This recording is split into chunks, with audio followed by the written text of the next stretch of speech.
Hey, this is Durward and Marcin coming to you from the Aikido Virtual Dojo channel.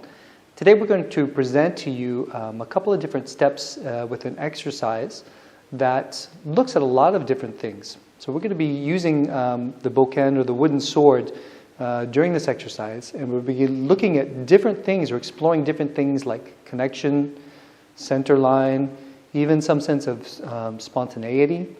So with this particular exercise and these different steps, you can go from a very kind of beginner basic level up to a bit more of an advanced practice. So it's very interesting, so I want you to have a look.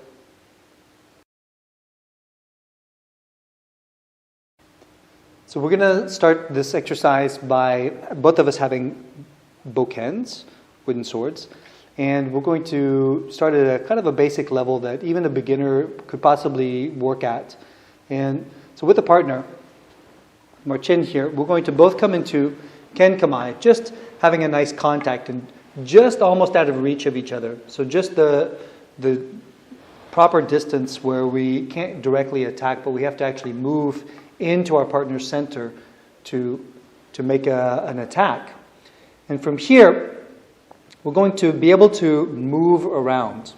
So we're going to be able to follow each other, and we want to keep that distance, and at the same time, we want to feel how our partner is moving. So I'm going to ask Marcin to be the role of the attacker right now. And his job is to move around, and I need to stay with him. And as he does that, the bokken is basically guarding our centers. But at some point, he may feel that there's a possibility to enter in with an attack. So he may ski or pierce or thrust in directly. And that could be from any side, any angle. Okay? But this particular contact in the center is quite helpful because it helps us feel what's going on. Okay? So that little contact there can be, even though it's a light contact, it's quite important. So in this particular role here, Marcin is going to, whenever he feels like it, he's going to move in. And in that sense, then with my own center and my own connection to the ground, I want to be able to deflect or be able to move, kind of block his attack. Okay, so as we move around, anytime he feels like there's an opening somewhere, he will move in, and it's my job then to use or have the center be strong enough that it will deflect his sword. Okay? So my idea then is not to push his sword away. So for example, if he comes in, I don't want to push it away and allow him to come back. The idea is to keep the center basically protected in a way. And so I have to feel when he's going to come in, and also feel my own connection to the ground in my center. Okay? And on the other role, in Marcin's role, he's feeling when there's a possibility to come in. So we can add to the first exercise that Durward just explained by changing the type of attack. So the next attack that we'll be looking at will be a cut coming from the gono suburi or from the gono awase movement together with a partner. And basically the principle is the same. We are connecting. So we connect. We feel the other's movement. We are moving as well. So this time I will ask Durward to attack me. And as Durward feels the right moment, a kind of opening, he can attack with a cut around the head. And when he does this, I will respond in the same way as in the gono awase. So when he cuts, I will step back and make a block. Right, so as he's finding an opening coming in, I step back and I block. Actually, I lost balance a little bit on this one. And you can do it from both sides, so you can move around. You can decide at a certain moment to change sides. And then the attack is coming from the other side. And you need to move with it. So the exercise is about the timing, the space, the distance between us, the synchronization of the movement, we want to move together. So when we are moving, when Durward is moving around, I want to kind of mirror his movements, not exactly mirror, but it's moving together. So I want to be in a place where my center is supporting the bokken and the line between Durward's bokken and Durward's center.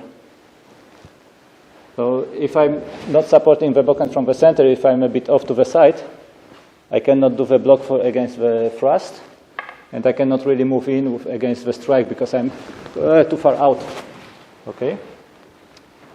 So the idea is really to work with the center, supporting the bokken, and moving together in a kind of synchronized way, and being able to feel the moment when the attack starts and move at the same time with the attack. Okay, so with the next step, we're going to just take both of the exercises that we've just done with the thrust and also with the cut, and we're going to look at them, how we can actually do this in a slightly more advanced way. So with the partner, with Marcin, we're going to begin, and with the first exercise, the thrust, actually, we're going to decide now that there are no rolls. That means that either one of us could attack at any time, and we both need to be able to feel if the other one is attacking so that we can basically protect our center or kind of, project or block the other one's sword. So as we begin, we're both following each other. We're both listening, feeling what's going on in the situation. And if there's an opening on either side, then one of us can move in. Okay? It's not always easy in the beginning. Now, for the second part of this exercise, you do the same thing but with cuts. Okay? Almost like the Gono Awase exercise. So we do the same thing. There's no rolls here, so either one of us could attack, and either one of us has to be ready for an attack. Okay? So it keeps us alive. It keeps us connected. And a little bit more spontaneous, because we don't know when it's going to happen. It could either be that we need to block or that we need to attack. Well, the last increase of the level of exercise of the practice for today's video will be combining both movements together and without the predefined roles. So any of us can attack the other one at any moment when we feel that there is an opening. And we can use one of the two attacks that we have shared before, that we have shown before. So either the thrust or the cut. Okay, so and this might look a little bit like this.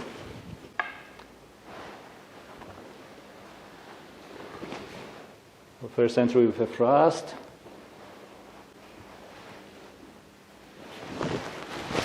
Here we have a cut. We might change sides. So we might go to the other side of the bokken, to the other hanmi. And again, the rhythm is defined by the openings that we feel. So there might be an opening that we will miss. There might be a moment when we think that there is an opening, but there is not really an opening. But when there is an opening, one of us decides to go in, right? And the big advantage of this practice is that we don't know what is going to happen. So we need to be in the moment, stay connected with the partner, feel what is happening, maybe create some opening to provoke some attacks, but we need to be able to do different movements depending on what is happening. It's not like a standard basic Aikido practice with a defined attack, defined technique, defined roles, where you know what is going to happen, you just need to figure out the timing. Here it's not only about the timing, it's also about feeling what is happening. And in the last exercise we have done, you have like 4 reactions that you need to be able to do. Attacking with a thrust, attacking with a cut, defending against the thrust, or defending against the cut. So instantly when the movement begins, when the opening happens, you need to decide between one of these 4 movements.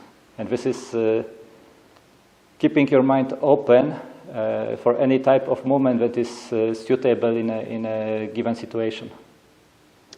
One more thing that you could do to even take this one step further or make it even more advanced, and maybe we'll share this in another video, is you could have undefined attacks. So it could be any attack at any time with any kind of response.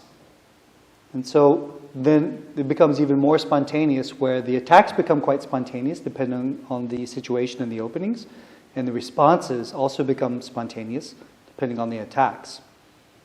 So this takes a little bit more training, a little bit more of a practice, but something that could be looked at as well. And maybe you want to share in the comments below the video if you have similar practices in your dojo, in your Aikido practice, if you do similar stuff, and developing the creativity, the spontaneous movement, and the reaction to the situation as things are happening. So share with us, we would be happy to see it, to read about it. Maybe you have some videos you can refer to, or maybe you can give us some ideas as well to do some additional practice. Thanks for watching, and hope to see you soon again.